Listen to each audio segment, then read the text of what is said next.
Hello guys, welcome back to the channel again.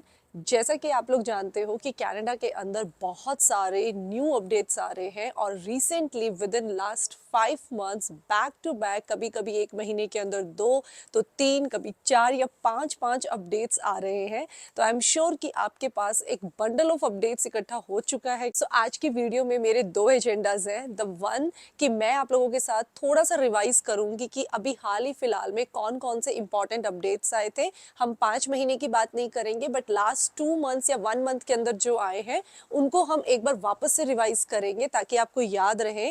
Because ऐसी बहुत सारी डेट्स हैं जो स्टूडेंट्स के लिए जो न्यू ओपन वर्क परमिट पर आए हैं या जो पीआर के लिए अप्लाई कर रहे हैं, उन सब के लिए बहुत जरूरी है और आपको उन सब का ध्यान भी रखना है। और जो हमारा सेकेंड रीजन है वो है कनाडा की ओपन वर्क परमिट पॉलिसी से रिलेटेड, क्योंकि कनाडा के अंदर वर्क परमिट पे बहुत ज्यादा बड़ा बवाल चल रहा है इस टाइम पर। सो हम अपनी वीडियो के अंदर जो भी लेटेस्ट चल रहा है वो सारा कंक्लूड करेंगे और जो पीछे अपडेट्स आए हैं, जो इंपॉर्टेंट डेट्स हैं, वो सारी डिस्कस कर लेंगे एक बार फिर से ताकि आपको याद रहे। इन शॉर्ट ये वीडियो जो है आपकी सारी लेटेस्ट न्यूज को कवर करने वाली है पिछले 2 महीने के अंदर। So without wasting our time let's start today's video. तो जो सबसे पहली न्यूज थी वो ये थी कि 1 से लेकर 1 सितंबर 2024 तक जो स्टूडेंट्स हैं उनको 20 आवर्स वर्क करना ही अलाउड है। सो ऐसे बहुत सारे इंटरनेशनल स्टूडेंट्स हैं जो काम कर रहे थे ऑलरेडी, मतलब 24 आवर वर्क कर रहे थे, क्योंकि इससे पहले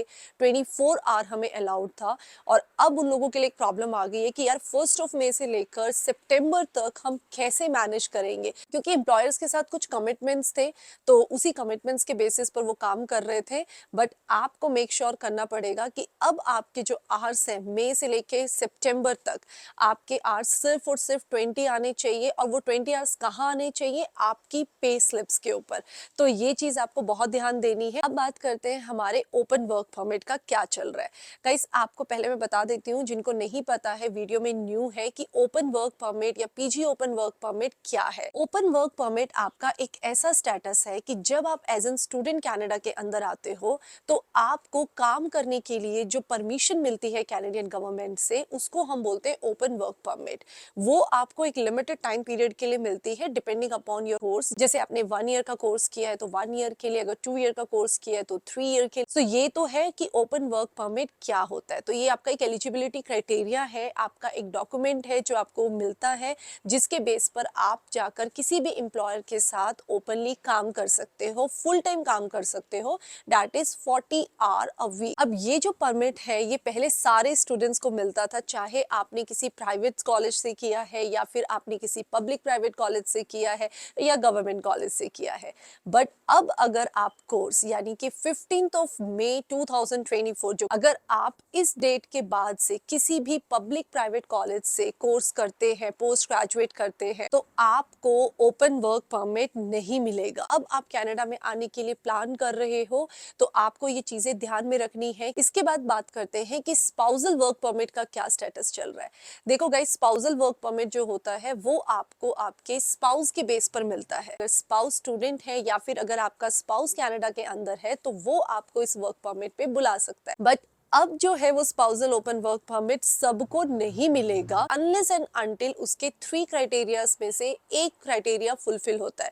वो क्या है? द वन कि अगर वो किसी मेडिकल फील्ड से है, बिकॉज मेडिकल जो है वो बहुत ज़्यादा हाई इन डिमांड है। अगर आप भी मेडिकल फील्ड से हैं और ये वीडियो देख रहे हैं तो मेरी इस वीडियो को ज़रूर देखना, क्योंकि इस वीडियो के अंदर मैंने सारे मेडिकल स्ट्रीम्स के जो ओपन जॉब रोल्स हैं उनको डिस्कस किया है और उससे आई एम श्योर कि ये वीडियो आपको बहुत हेल्प करेगी अगर आप कनाडा एस्पिरेंट है और आप मेडिकल फील्ड से है। चलिए अपने पॉइंट पर वापस आ जाते हैं। जो मेडिकल फील्ड से स्टूडेंट यहाँ पर कोर्स कर रहे हैं उनके स्पाउस को ओपन वर्क परमिट मिलेगा, बिकॉज ये हाई इन डिमांड है। अब सेकंड आते हैं आप लोगों के मास्टर्स, मींस अगर आप कोई मास्टर्स कर रहे हैं तो भी आप अपने स्पाउस के लिए ओपन वर्क परमिट अप्लाई कर सकते हैं। एंड थर्ड क्राइटेरिया है आपका पीएचडी, मींस अगर आप मास्टर्स हैं, पीएचडी हैं और आप मेडिकल फील्ड से हैं तो ही सिर्फ आपको ओपन वर्क परमिट मिलेगा। अदरवाइज आपके स्पाउस को कनाडा अब वो ओपन वर्क परमिट नहीं देगा। अब जो नेक्स्ट अपडेट था वो है हम लोगों का एलएमआईए से रिलेटेड।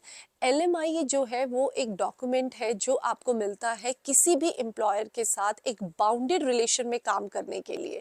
तो IRCC आपको LMIA बाउंड करता है कि आप किसी पर्टिकुलर एम्प्लॉयर के साथ 2 साल तक या 3 साल तक के बाउंड में काम कर सकते हो।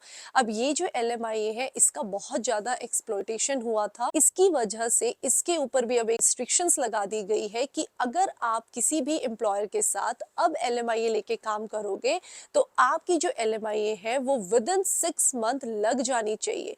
मीन्स आपकी जो फाइल है सिस्टम के अंदर वो विद इन 6 मंथ लग जानी चाहिए। अगर आपको LMIA पर अभी भी कोई डाउट है तो मैंने इस पर पूरी डिटेल वीडियो बनाई है, वो आप देख सकते हो। नेक्स्ट हम बात करते हैं, कनाडा ने अब जो टेम्परेरी वीजास हैं उन पर हॉल्ट लगा दिया है बिकॉज वो टेम्परेरी वीजास को कम करने के लिए सारी कोशिशें कर रहा है। तो इसकी वजह से जितने भी स्टूडेंट्स अब कनाडा में अप्लाई करेंगे उनके जो वीजास अप्रूवल्स हैं वो बहुत रेयर हो जाएंगे। अब आपके लिए अगर एज एन स्टूडेंट कनाडा आना है तो बहुत ज्यादा डिफिकल्ट हो चुका है comparative to 2022 and 23। So based on the current updates मैं आपके साथ थोड़े से टिप्स एंड ट्रिक्स भी डिस्कस करूंगी but end of the video. So 9 मई 2024 को मैनीटोबा ने, यानी कि जो प्रोविंशियल गवर्नमेंट है मैनीटोबा की, उसने IRCC को एक लेटर लिखा। IRCC अगर टेम्परेरी वीजास को होल्ड करने की सोच रही है तो दैट इज गुड, बट उनका क्या होगा जो हमारे पास ओपन वर्क परमिट पे काम कर रहे हैं और उनके जो वर्क परमिट है वो एक्सपायर हो रहे हैं। ये एक बहुत बड़ा केओस है ऑल ओवर कनाडा, सिर्फ मैनीटोबा का नहीं है, बट ये जो स्टेप 1 है वो मैनीटोबा प्रोविंशियल गवर्नमेंट ने लिया and that is much appreciated because अगर आप कनाडा में होते तो आप भी ये ऑब्जर्व कर सकते हो क्लियरली, मतलब जितने भी हमारे सर्कल के अंदर फ्रेंड्स हैं, स्टूडेंट्स हैं जो ओपन वर्क परमिट पे काम कर रहे हैं, उन सबको ये प्रॉब्लम है कि उनके वर्क परमिट्स बहुत जल्दी खत्म होने वाले हैं and they are in a chaos कि उनकी जो PNP फाइल्स है, AOS फाइल्स है, बिकॉज मैं अल्बर्टा की बात कर रही हूँ, मैं अल्बर्टा में हूँ तो मेरा सर्कल मोस्टली इन अल्बर्टा के अंदर ही है, तो वो अभी ट्रबल में है कि हम लोगों का जो बैकलॉग है वो क्लियर नहीं हो रहा, हमारा वर्क परमिट जो है वो एक्सपायर होने वाला है, तो what we can do further. So इस वजह से जो मैनीटोबा प्रोविंशियल गवर्नमेंट है उन्होंने रिक्वेस्ट की है IRCC से कि प्लीज आप इसके ऊपर एक डिस्कशन करो और हम लोगों को प्लीज परमिट करो कि जो हमारे 6700 अप्रॉक्सीमेटली प्रोफाइल्स लगी हुई हैं पूल के अंदर मैनीटोबा PNP के अंदर, उनके वर्क परमिट्स को हम लोग होल्ड करके रख सके, उनको एक्सपायर होने के बाद एक्सटेंशन दे सके अप्रॉक्सीमेटली 2 इयर्स का, क्योंकि हमें अप्रॉक्सीमेटली 2 इयर्स लगेंगे अपनी इन पर्टिकुलर नंबर ऑफ फाइल्स के बैकलॉग को क्लियर करने के लिए। और जितने भी ओपन वर्क परमिट पर स्टूडेंट्स हैं या वर्कर्स काम कर रहे हैं उनको बहुत ज्यादा होप है कि एटलीस्ट जो IRCC है वो सिर्फ मैनीटोबा के लिए ही नहीं, जितने भी प्रोविंसेस एंड टेरिटरीज है उन सब के लिए कोई रूल निकाले ताकि उनको एक राहत मिले। सो ये जो वर्क परमिट पॉलिसी है ये तो बहुत जल्दी लॉन्च होने वाली है, बट अगर आप चैनल पर न्यू हो तो प्लीज चैनल को सब्सक्राइब कर लो बिकॉज मैं हमेशा ये सारी लेटेस्ट अपडेट्स जो है वो शेयर करती रहती हूँ related to immigration, related to Canadian life, recruitment, Canada के अंदर क्या स्ट्रगल चल रहा है वो तो हमने डिस्कस कर लिया, और क्या लेटेस्ट अपडेट आई है, क्या अपडेट एक्सपेक्टेड है नेक्स्ट वीक वो भी हमने डिस्कस कर लिया। बट अब थोड़ी सी बात कर लेते हैं कि अगर आप कनाडा से बाहर हो और आप कनाडा में आने के लिए प्लान कर रहे हो तो आपके लिए क्या टिप है। अगर आप कनाडा में किसी पर्टिकुलर फील्ड के अंदर आकर कोई कोर्स करना चाहते हैं, एज एन इंटरनेशनल स्टूडेंट आना चाहते हैं, तो प्लीज अपना प्रोविंस जो है वो बहुत ध्यान से चूज करना। अगर आपने मेरी सारी पिछली वीडियोस देखी होंगी, जितनी भी मैंने जॉब रिक्वायरमेंट से रिलेटेड या कैनेडियन लाइफ से या इमिग्रेशन से रिलेटेड डाली हुई है, उन सब के अंदर मैं हमेशा इस पॉइंट पर जरूर फोकस करती हूँ कि आपके लिए आपका प्रोविंस बहुत ज्यादा इंपॉर्टेंट है, क्योंकि जो आपकी PR जर्नी है वो सारी की सारी आपकी प्रोविंस के ऊपर डिपेंड करती है।